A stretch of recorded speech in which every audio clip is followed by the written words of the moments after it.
There you have it. The president wrapping up a conversation with reporters on the White House lawn right now due to rain. But he did go on about the political fight that's happening between him and his tweets over the weekend and the 4 congressional females, also known as the Squad. So we got to bring in some of the experts, one of them being joining us right now, the Housing and Urban Development Secretary, Ben Carson.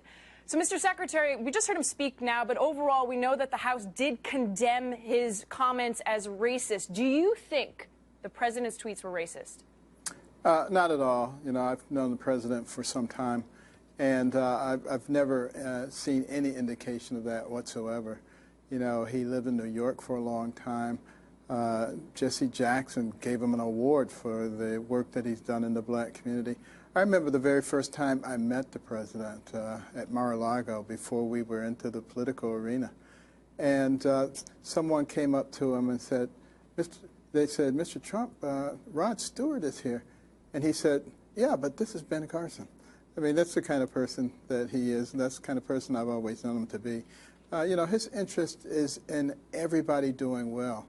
And the policies are such that a rising tide floats all boats. And you can see that. The manifestation is so clear, you know, in terms of the unemployment rate, particularly for minorities. Yeah, but that's not what we were talking about. We're talking about whether his tweets were racist or not. I understand the policies are great and the economy is doing well, but this is a question of racism. Yeah, well, the place where that intersects is because he is spending so much time and energy with policies that elevate the very people that they are claiming that he is against. That's my point. Secretary Carson, thank you very much for joining us.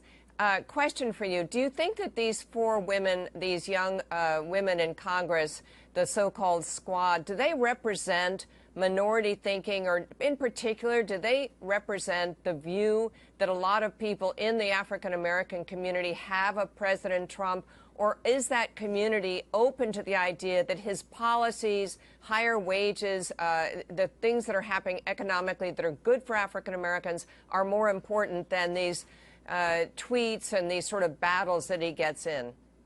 Yeah, I think you're exactly right in that it's the impact. It's what's actually happening. It's much more important than the arguments that we get into when we try to parse every word and try to interpret them. You know, it's an interesting thing. Psychologists will tell you this. If a person thinks that you don't like them or that you hate them, then everything you say they will interpret in that light. And if they think you love them, everything you say they will interpret in that light. And it can be exactly the same thing. You know, we need to get away from all of this parsing of words and analysis. And really, let's talk about the actual problems that we have and how we would solve them. I think we'd be far ahead in the game. And I really think that's what the American people want to hear. And that's what the minorities want to hear. That's what I've heard from them. I was with a minority this weekend who said, "I really am impressed with the things that this administration is doing." But they said, "I won't say that out loud, and I won't say that to people because I don't want to be ostracized and have my family intact." But I think that might not be such a rare opinion. Secretary Carson, what does that mean for the ballot box as we head into 2020? Because an obvious line has been drawn.